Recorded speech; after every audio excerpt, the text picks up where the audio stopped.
Assalamualaikum warahmatullahi wabarakatuh.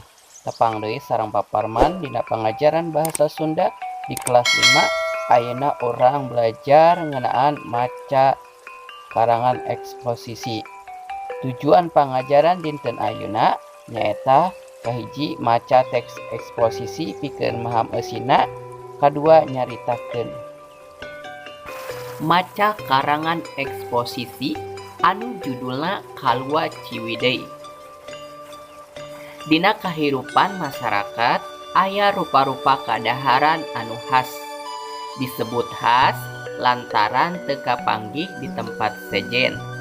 Rupa-rupa kadaharan biasana teh bisa mangrupa lalauh dengan sangu jeung inuman.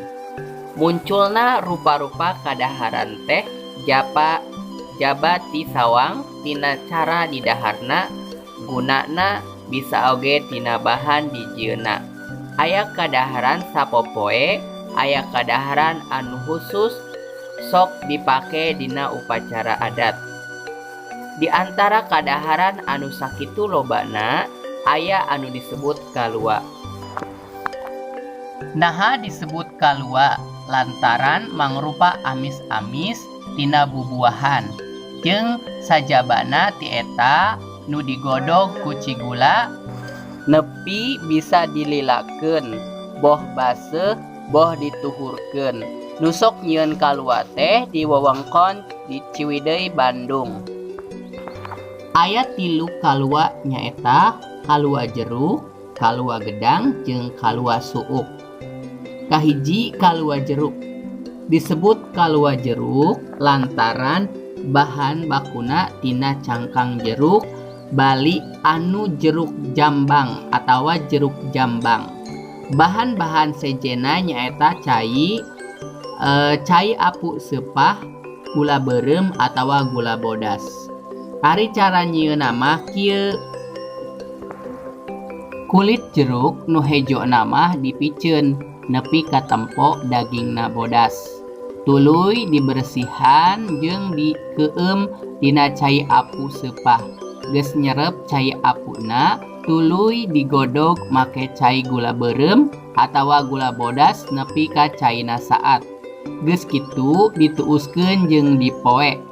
Kalua jeruk sok dipake lalauh, rasana amis kareueut. Dina kalua jeruk aya kandungan gizi.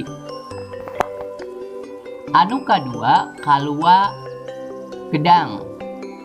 Tingaranan kalua gedang lantaran bahan bakuna tina gedang. Bahan-bahan sejena cai gula beureum atanapi gula bodas, apu sepah jeung pangwarna. Ari cara nyieunna kieu, gedang nu ngora keneh pesek jeung dipiceun sikina. Tuluy dipotongan, geus kitu potonganna teh dikeueum dina cai apu, diberesihan sarta diasupkeun kana katel, dicampur ku gula beureum nepi ka rata. Mun geus kitu nyerep, dijait, dituuskeun jeung dipoe. Anu katilu nyaeta kalua suuk. Disebut kalua suuk lantaran dijieunna tina suuk.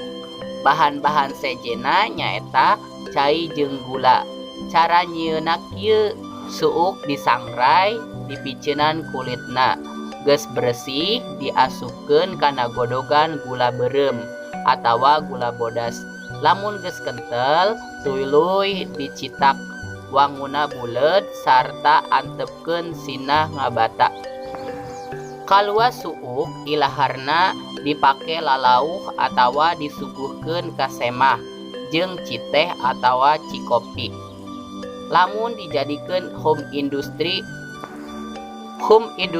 rumah tur bisa ngagawekeun rea jalma. Tangtu bakal nguntungkeun ka masyarakat sabudeureuna.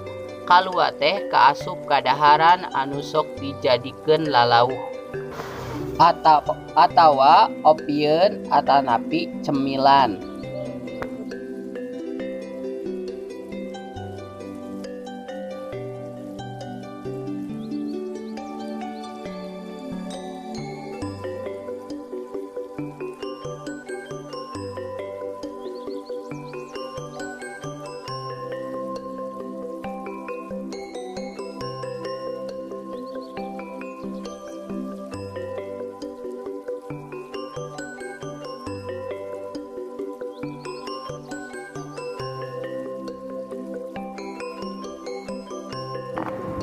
pancen hidup. Pikeun maham eusi pedaran perkara kadaharan, hidup kudu ngajawab ieu pananya dihandap. Anu kahiji, di wewengkon ti mana nu sok nyieun kalua jeruk teh. Anu kadua, naon sababna dina kadaharan teh disebutna kalua jeruk. Anu katilu, jeruk naon anu sok dipake kalua.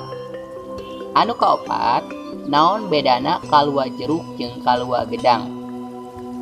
Anu kalima, mun kalua dijadikeun industri rumahan bakal kumaha masyarakat teh. Alhamdulillahirabbil alamin, parantos rengse dugi ka dieu pangajaran bahasa Sunda dinten ayeuna. Hapunten bilih aya kalepatan. Sekian hatur nuhun. Wassalamualaikum warahmatullahi wabarakatuh.